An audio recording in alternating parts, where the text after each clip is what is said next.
Bien-aimé de Dieu, je suis le prophète Elishama. Je viens te donner un message qui va te réconforter. Un message terrible. Écoute-moi très bien. J'aimerais parler à une servante de Dieu qui est dans les bas. J'aimerais parler à un serviteur de Dieu qui est encore en train de se promener avec des amis qui vont le trahir plus tard. Écoute-moi très bien. Nous sommes le 9e mois. Le mois de la naissance. Le mois de l'accouchement. Écoute-moi très bien. Ce message est pour toi.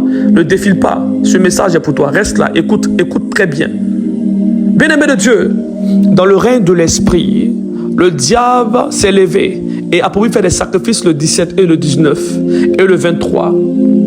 Ces 3 dates sont des dates choisies. Ces 3 dates sont des dates choisies dans le règne de l'esprit. Ce même mois de septembre est un mois aussi de pardon, le 25, pour les Juifs. Alors j'aimerais te dire une seule chose. Toi qui as commis un avortement, toi qui as commis un péché impardonnable, c'est le meilleur mois pour te faire pardonner. Je t'en supplie, dans le lieu où tu m'entends, dans le lieu où tu m'écoutes, dans le lieu où tu m'écoutes, ne sors pas le 17, ne sors pas le 19, ne sors pas le 23. Sois en prière, sois dans la repentance, sois dans le jeûne. Va et recherche la face de Dieu. Va et recherche la face de Dieu. Écoute-moi très bien. Chaque année, il y a des choses qui se répètent dans ta vie. Chaque année, tu vois les mêmes choses se passer. Il y aura encore les mêmes cycles, les cycles de bénédiction, les cycles encore de proclamation. Mais tu ne vois pas ta bénédiction parce que tu ne connais pas les lieux de rendez-vous. Écoute-moi très bien. Ce mois de septembre, Dieu te donne un rendez-vous. Le 17, le 19, le 23 et le 25. Afin de briser les paroles de malédiction qui étaient dans ta lignée familiale.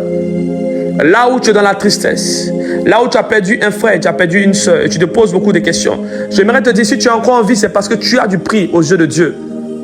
Tu as du prix aux yeux de Dieu. Arrête de te lamenter, arrête de pleurer, arrête de gémir. Je sais que ta situation n'est pas facile, personne ne peut te comprendre. Personne ne peut te comprendre parce que toi seul es passé par là. Mais je viens sur l'autel de mon Dieu afin de te réconforter, afin de te dire que mon Dieu est terrible, afin de te dire que le Dieu que je sais est un Dieu terrible. Je viens t'annoncer une seule chose, toi femme, qui est encore là dans le monde, en train de te pavaner avec ton étoile. Ce n'est pas le moment de laisser ta grâce être dans la main des ténèbres. Celui qui va te marier ne va pas t'épuiser sexuellement afin de récupérer ta grâce. Celui qui va t'épouser, lorsqu'il verra la grâce sur toi, va t'épouser. Prends l'exemple sur Esther. Esther est une femme de grâce, mais une femme de prière. Esther a sauvé son peuple par la prière et par le jeûne. Alors j'aimerais te dire aujourd'hui, écoute-moi très bien. Le 17, sois en prière. Le 19, sois en prière. Le 23, sois en prière. Le 23 représente 2 fois le chiffre 23. Nous sommes en 2023. Cela veut dire que ce que tu vas répéter dans le règne de l'esprit va se manifester 2 fois. Je m'arrête là.